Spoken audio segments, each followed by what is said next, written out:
Teman-teman pernah mengira nggak kenapa juz 30 ini disebutkan dengan juz amma?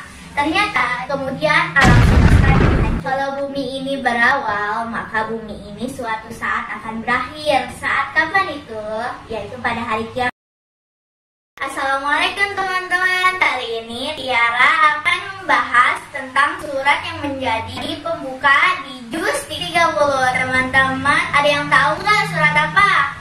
Yap, betul banget. Surat ini adalah surat An-Naba. Oh ya, sebelum kita mulai, jangan lupa simak juga ya hafalan An-Naba dari ayat 1 sampai 5, 6 sampai 10, dan seterusnya. Dan ada juga video challenge penojah Allah. Sebelum kita mulai, silakan subscribe channel kita Muhammad Sairul Al-Fasi untuk mendapatkan informasi seputar menghafal dan memahami Al-Quran. Jangan lupa ditekan tombol like, komen, dan share apabila merasa video ini bermanfaat. Langsung aja kita mulai ke video.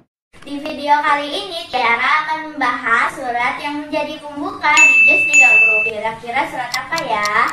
Yap, betul banget. Surat ini surat An-Naba.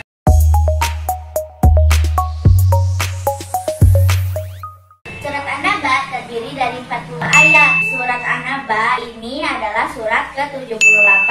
Surat An-Naba disebut juga surat Makkiyah karena diturunkan di kota Mekah. Nah, teman-teman pernah mengira nggak kenapa juz 30 ini disebutkan dengan juz amma? Ternyata juz amma ini diambil dari ayat pertama atau kalimat pertama pada juz 30, yaitu amma.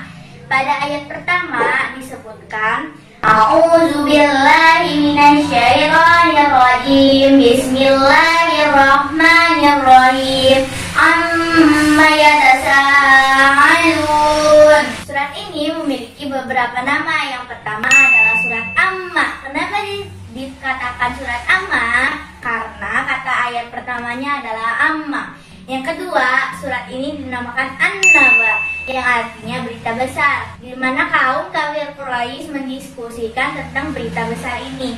Yang ketiga dinamakan dengan At-Tasawul, yang artinya bertanya-tanya. Siapa kasih yang bertanya-tanya itu?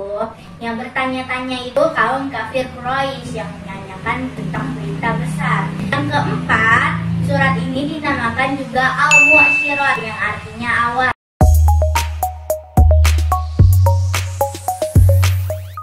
Sementara asbabul nuzul atau sebab diturunkannya surat An-Naba ini adalah dikarenakan kaum kafir Quraisy memperselisihkan tentang adanya satu berita besar, yaitu hari kebangkitan. Nah, pada ayat 1 sampai dengan ayat ketiga, Allah menggambarkan tentang kisah kaum kafir Quraisy yang saling bertanya-tanya, bahkan sampai berselisih tentang hari kebangkitan. Kalau bahasa kitanya begini nih, orang kaum kafir Quraisy berkata, tadi Muhammad cerita tentang hari kebangkitan loh, kamu percaya nggak? Apa sih hari kebangkitan itu? Mungkin nggak ya akan terjadi hari kebangkitan itu? Nah, seperti itu, saling bertanya-tanya satu sama lain. Gak di mana, di pelantaran Ka'bah, pokoknya di mana-mana deh. Semua kaum kafir Quraisy membahas dan saling bertanya-tanya tentang adanya hari kebangkitan.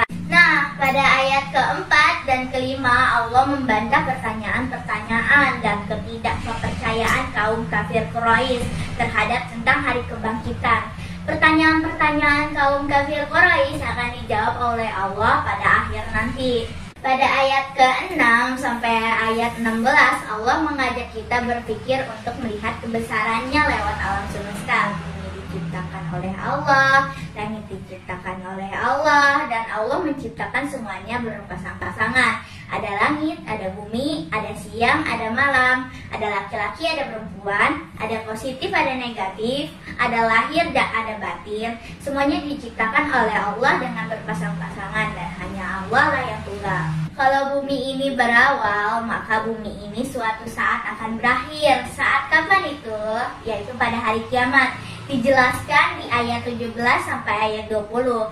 Di ayat-ayat ini Allah menggambarkan hari kiamat itu seperti apa sih? Allah memerintahkan malaikat Israfil untuk meniupkan sangkakala sehingga manusia dibangkitkan kembali dari alam kuburnya. Kemudian alam semesta 30 Allah menggambarkan balasan bagi orang-orang yang kafir. Apa balasan bagi orang-orang kafir itu? Yaitu adalah neraka bagi mereka tempatnya kembali. Pada ayat 31 sampai ke 40 Allah menggambarkan balasan bagi orang-orang bertakwa, yaitu surga. Lantas sikap apa yang harus kita ambil dari surat An-Naba ini? Kita harus kembali ke jalan lurus, jangan sampai kita menyesal, jangan sampai seperti orang-orang kafir Quraisy. Di ayat 40 Allah menjelaskan bahwa mendingan kita menjadi tanah daripada menjadi manusia tapi akhirnya disiksa. Dan jangan sampai begitu ya. Oke, segitu dulu pembahasan Asbabul Nuzul surat An-Naba. Mudah-mudahan bermanfaat untuk kita semua. Oh ya, jangan lupa silakan untuk subscribe channel kita Muhammad Syahrial Al-Fasih untuk mendapatkan informasi-informasi seputar menghafal dan memahami Al-Quran. Jangan lupa ditekan tombol like, komen, dan share apabila merasa video ini bermanfaat. Assalamualaikum warahmatullahi wabarakatuh.